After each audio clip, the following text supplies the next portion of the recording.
Hey there, my freedom-loving friend. I've got the most important announcement of my career I want to share with you. I'll get to that at the end of this video. But first, this video topic, an NFL black coach owns racist reporters. Let's take a look. So, context. On this channel, we like to highlight the amazing work of other freedom fighters. And one of the most important things a freedom fighter can do nowadays is speak common sense. Not only speak common sense, but do that in a way where their voice conveys what their mind thinks and what their heart actually feels, rather than bending down, cowering down, and saying the thing that's going to get you virtue signaling points from the narrative and help you avoid unwanted backlash from media smear campaigns, woke people. And to me, this is what happens here. Tampa Bay's head coach is a black man. He doesn't say that, but he seems to be. I don't know how he actually identifies. And what we'll see in this video is a reporter tries to bait him into the frame of racism with what many people, including myself, believe is a very racist question. And of course, if you ask the wokes, they'd say it's not racist, it's anti-racist. Well, you can't spell anti-racist without racist. So, but you get to be the judge. Let's take a look. You and Mike Tomlin are two of the few black head coaches in the league. I wonder what your relationship is like with them and your thoughts on Steve Wilks joining that fold. I have a very good relationship with Tomlin. We don't look at what color we are when we coach against each other. You got to think like these reporters, like, why won't you just focus on color and race?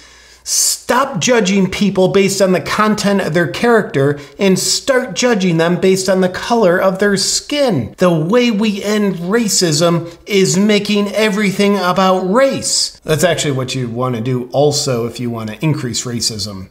But also if you want to end it.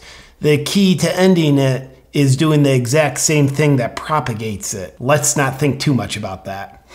It's probably what was going through the reporter's head, in my opinion. Just know each other. I have a lot of very good white friends that coach in this league as well. Reporters are probably like, we wish you didn't. You'd fit our narrative better. You would be more of who we want you to be, rather than you being yourself. And I don't think it's a big deal as far as us being coaching against each other. I think it's normal. Wilkes got an opportunity to do a good job. Hopefully he does it. And we coach ball. We don't look at color. But you also understand that representation matters too, right? And that when young aspiring coaches or even football players, they see you guys, they see someone that looks like them, maybe grew up like them, that has to mean something.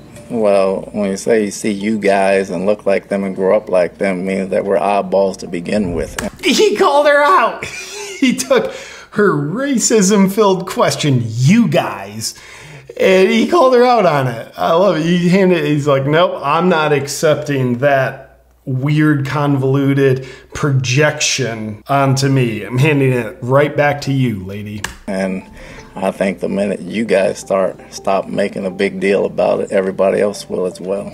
He called her out even more. The minute you guys stop making it a big deal, I think everybody else will as well. I love that. I mean, there's no question racism does happen in our world, and it's ugly, it's heinous, and that needs to be addressed when it happens.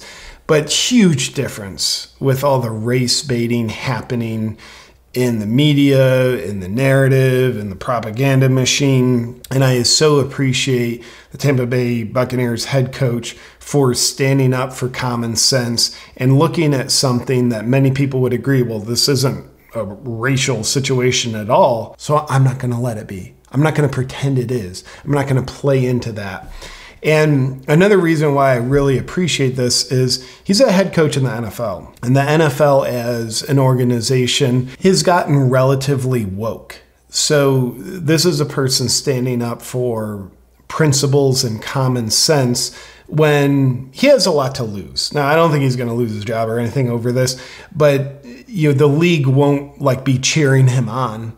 You just never know what the league would want to do when a player or a coach doesn't go along with the image that they're wanting to create. And I think the NFL has created a relatively woke image, and they skate the line with woke propaganda a fair bit. So it's nice that he just steps out and he's like, no, I'm going to stand for common sense principles, and I'm going to represent my perspective with my voice. I love this. So with that said, I want to share something special. It's the most exciting announcement of my career. And the something special is my comedy special, Please Censor This.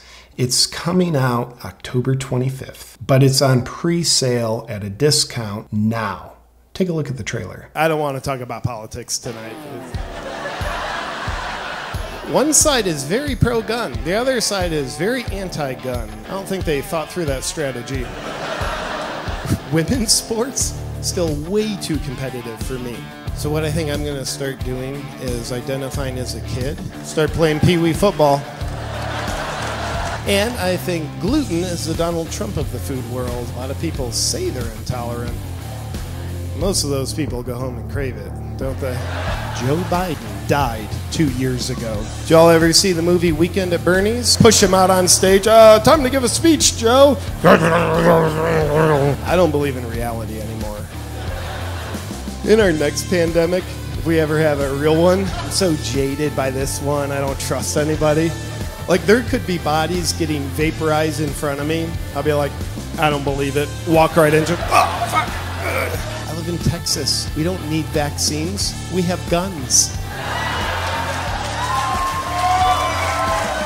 There it is. You can go to pleasecensorthis.com to be the first one to access the special when it drops on October 25th. And again, now you get a pre-sale discount with it. And I want to let you know, we had to fight the censors to bring this special to the daylight and make it available to freedom lovers anywhere. Why? Because big tech certainly wouldn't have it. Netflix certainly wouldn't have it. Amazon certainly wouldn't have it, because it's a completely uncensored special. I believe it's the first special created for freedom lovers by a freedom lover, which means there's not going to be anything censored. I speak my mind with all the jokes and comedy that I do in it. So as you can imagine, there's a lot of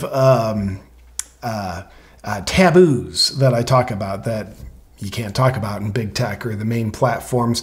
But I found a way through partnering with Rumble and Locals, the censorship-free, free speech platforms, so that those who want to see it can see it. And it would mean the world to me if you checked out this special. I've put my heart and soul into it. So this special can be a timestamp for the world we live in for freedom lovers everywhere. So again, you can take advantage of the pre-sale discount by going to pleasecensorthis.com now. Appreciate your support.